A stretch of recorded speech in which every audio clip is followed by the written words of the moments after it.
Olá pessoal, boa noite. Aqui quem vos fala é seu irmão em Cristo, Ezequiel. Eu não tô aqui para falar de religião, não tô aqui para falar de praca de igreja, não tô aqui para julgar ninguém. Eu tô aqui para falar um pouco sobre a palavra de Deus e aprender um pouco mais também. Quero estar compartilhando com vocês aqui a história de dois homens da Bíblia. São dois profetas muito conhecidos, Elias e Eliseu. Sabemos que a história de Elias, ela ficou muito marcante através de Jezebel, né? Através também dos profetas de Baal. E quando Elias estava se sentindo acuado, ele fugiu, foi para a caverna. Deus chamou ele para sair de fora da caverna. Deus não quer que ninguém fique dentro da caverna, ninguém. E com isso, Deus pegou e falou com Elias: "Por que, Elias, estás aqui?" E ele falou assim: "Eu tenho sido muito zeloso pela tua obra. Eles buscam tirar minha vida. Só eu fiquei como profeta." E Deus pega e fala com Elias: "Elias, desce. Unge Eliseu a profeta em teu lugar." Elias desceu. Irmão, foi uma unção diferente. Elias chegou, encontrou Eliseu trabalhando no campo, arando a terra. Ele pegou e ali lançou a capa dele sobre Eliseu.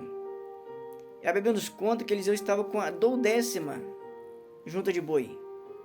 Ele usava 12 juntas de boi para arar a terra. Serviço pesado. Então, Eliseu pegou, olhou para Elias e falou assim: "Olha, eu te seguirei, mas permita-me que eu vá primeiro tomar bênção e beijar meus pais." Elias virou e falou assim: "Vai. Pois, que te fiz eu?" Irmãos, eu amo muito o livro de Reis. E se você pesquisar, você vai ver que há muitas coisas para a gente aprender. Eu vejo, o que eu aprendo com isso? O coração de Eliseu não estava preso naquele serviço, naquelas terras, muito menos nos pais. Quando Deus tem um chamado, a gente fica com o coração agarrado no emprego, na empresa. Deus, ele quer que a gente vai fazer a obra. Se aquele serviço está atrapalhando a gente fazer a obra, não é de Deus para nossa vida. Se a nossa família está nos impedindo, olha, podemos ver que Deus falou com Abraão: "Sai da tua terra, do meio da tua parentela." O que eu aprendo com isso? Muitas das vezes os parentes estão atrapalhando. Quem que Abraão levou? Ele era para ter saído só ele e a esposa. Ele foi e levou um primo. Mas eu quero voltar aqui, frisar na passagem de Elias e Eliseu.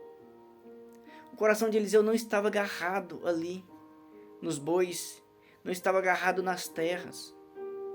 Eu quero dizer para você que tem um chamado de Deus, você que está muitas das vezes atrasando a obra de Deus na sua vida, não importa qual a sua crença ou religião.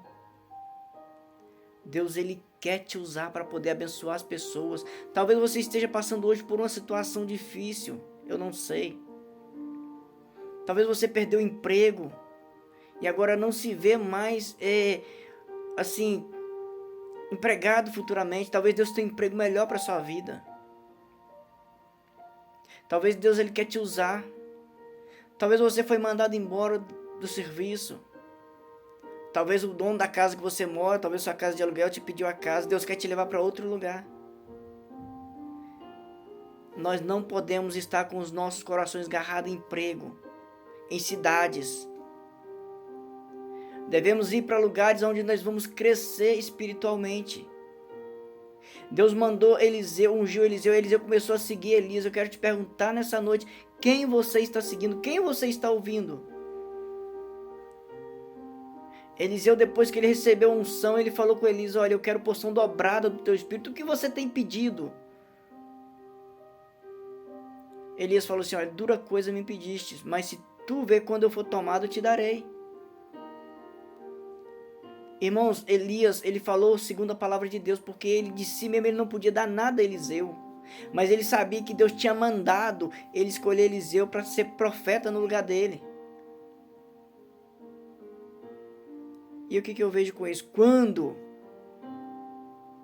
Elias foi tomado de Eliseu, ele pegou e começou a clamar. Elias pegou e jogou a capa. Irmãos, é muito tremendo essa história. Muito tremendo. E Eliseu começou ali a assumir o ministério, a qual Deus tinha dado a ele.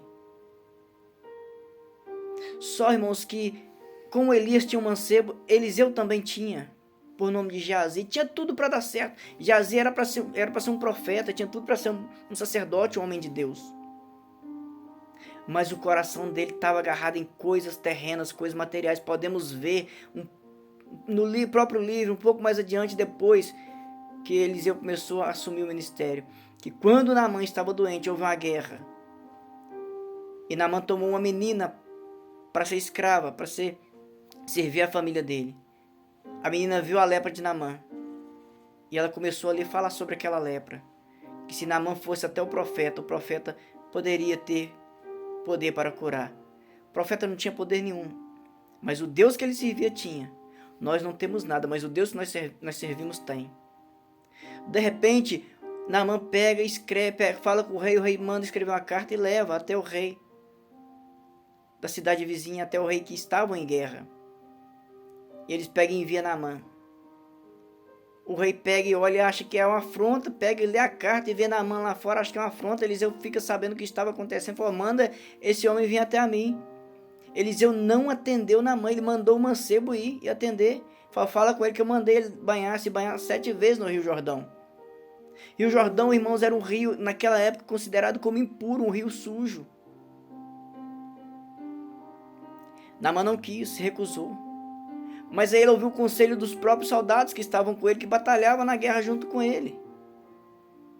E ele pegou e mergulhou 1 vez, 2, 3, 7. Por que 7? É o número da perfeição. Então você tentou 1 vez, 2, 3. Tenta mais.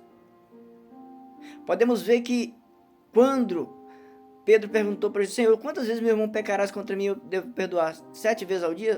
Jesus falou, não 7, 70 vezes 7. Irmão, Geazi tinha tudo para ser um homem de Deus, para ter o nome dele escrito, assim como Eliseu teve. Mas Naamã levou consigo muitos ouro, prata e muitos panos, muitos linhos. Eliseu recusou aquilo tudo. Geazi foi lá e pegou parte, somente parte que ele pegou. E a lepra de Naamã caiu sobre ele. Cuidado com o que você tem pegado, que não é seu, que não é para você. Cuidado com o que o mundo te oferece. Aquilo afastou tanto Geazi de Deus quanto como de Eliseu. Por quê? Ele cresceu o olho. E o que eu quero dizer para você nessa noite? Cuidado com quem você ouve, porque se Naamã não tivesse ouvido o conselho dos seus soldados, ele não teria ficado curado. Aquela menina teria passado como mentirosa e o nome de Deus não teria sido honrado. Talvez a situação que você está passando hoje, Deus está querendo te usar, te abençoar lá na frente para você estar ajudando pessoas que estão passando por situações semelhantes a que você está passando hoje, ou que eu estou passando. Nós não sabemos, não entendemos o agir e o trabalhar de Deus. Eu quero dizer para você uma coisa. Busque a Deus. Busque a Deus.